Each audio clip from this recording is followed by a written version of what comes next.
Gold, trusted gold buyers. మీరు తాకట్టు పెట్టిన బంగారాన్ని విడిపించి ఈ రోజు ఉన్న మార్కెట్ ధరకు కొనబడను.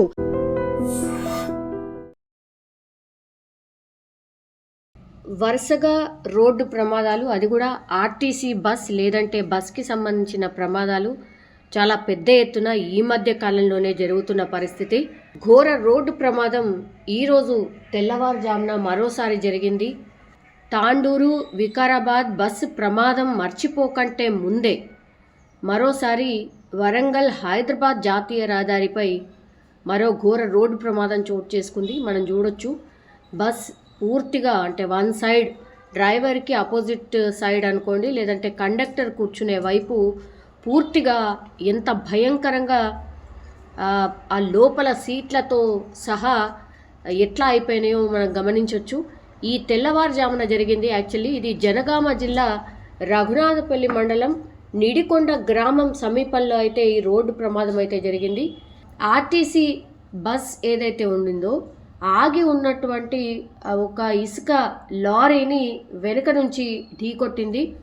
స్థానికులు అట్లాగే పోలీసులు అండ్ అక్కడ ప్రమాదం జరిగిన ప్లేస్లో చూసినప్పుడు ఈ రోడ్డుపై ఆగి ఉన్నటువంటి లారీ, ఇది TG07 UK 5469 అనే నంబర్ గల లారీని Warangal depot RTC bus TG03Z 0046 వెనుక నుంచి బలంగా ఢీకొట్టింది. యాక్చువల్లీ ఆ ప్రాంతంలో స్థానికులు చెప్పినటువంటి వివరాల ప్రకారం అయితే చాలా చిమ్మ చీకటిగా ఉంటుంది, స్ట్రీట్ లైట్స్ కానీ ఏవి కానీ ఉండవు.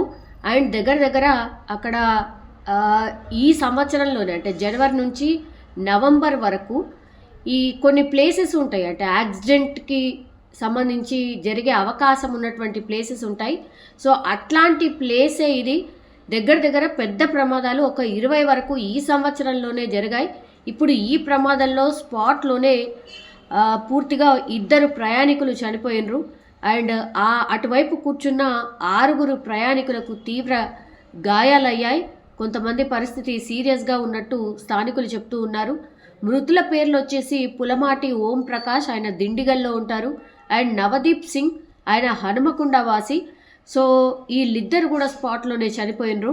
గాయాలైనటువంటి వాళ్ళని మాత్రం దగ్గరలో జనగామ ఏరియా ఆసుపత్రి ఉంటుంది కాబట్టి జనగామ ఏరియా ఆసుపత్రికి తరలించి చికిత్స అందిస్తున్నటువంటి పరిస్థితి అయితే కనిపిస్తోంది. ఇప్పుడు బస్సు డ్రైవర్ ఎవరైతే ఉన్నారో బస్ డ్రైవర్ పోలీసులో అదుపులో ఉన్నాడు. ఇప్పుడు క్లియర్ కట్గా మనకు అర్థమవుతోంది, లారీ ఆపోజిట్ వైపు నుంచి ఢీకొట్టలేదు, ఇసుక లారీ రోడ్డు పక్కన ఆగి ఉంది, దాన్ని బలంగా వెనక నుంచి వచ్చి ఆర్టీసీ బస్ డ్రైవర్ ఢీకొట్టాడు. అంటే కొద్దిగా గమనించి పక్కకు తిప్పే లోపే ఈ డ్రైవర్ అపోజిట్ వైపు అంటే కండక్టర్ కూర్చునే వైపు పూర్తిగా ఆ సీట్లలో కూర్చున్న వాళ్ళు 2 చనిపోయినరు. అట్లాగే అటువైపు కూర్చున్న మిగతా 6 కూడా తీవ్ర గాయాలైనటువంటి పరిస్థితి. సో ఇట్లా వరుసగా ప్రమాదాలు జరుగుతున్నాయి. నెగ్లిజెన్స్ ఎవరిది? తెల్లవారుజామున లేకపోతే మిడ్ నైట్ ప్రాంతంలో ఈ ప్రమాదాలు జరుగుతున్నాయి. అండ్ రోడ్ సైడ్ ఈ లారీ ఎందుకు ఆగి ఉంది? మేబీ ఆ లారీకి సంబంధించి రిపేర్ ఉంది కాబట్టి ఆ లారీ ఫుల్ లోడ్తో ఉంది. సో పక్కకు ఆపే పరిస్థితి లేకపోవడంతో లారీ డ్రైవర్ అక్కడే ఆపేసి రిపేర్ చేయించుకోవడానికని ఈ మెకానిక్ని తీసుకురావడానికి వెళ్ళాడు.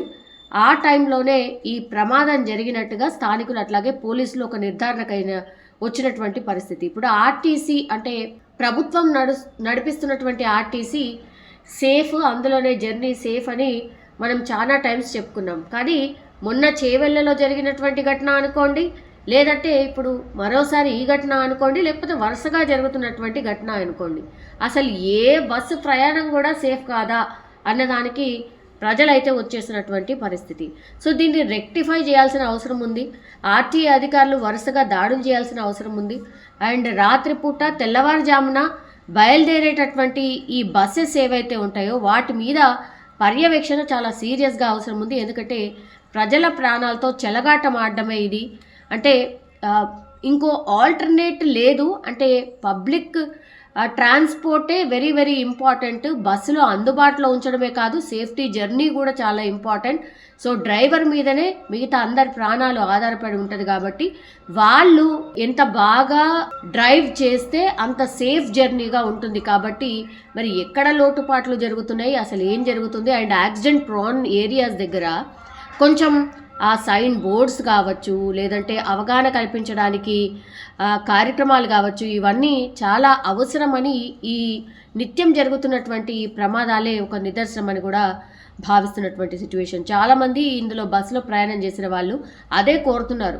మాకేమో ఇంకా వేరే ఆల్టర్నేట్ లేదు, బస్సులో జర్నీ చేయాలి, కానీ జర్నీ వేయాలంటే భయం అవుతోంది. వరుసగా ప్రమాదాలు కలవర పెడుతున్నాయని ప్రయాణికులైతే వాపోతున్నటువంటి సిచ్యువేషన్ అయితే కనిపిస్తోంది.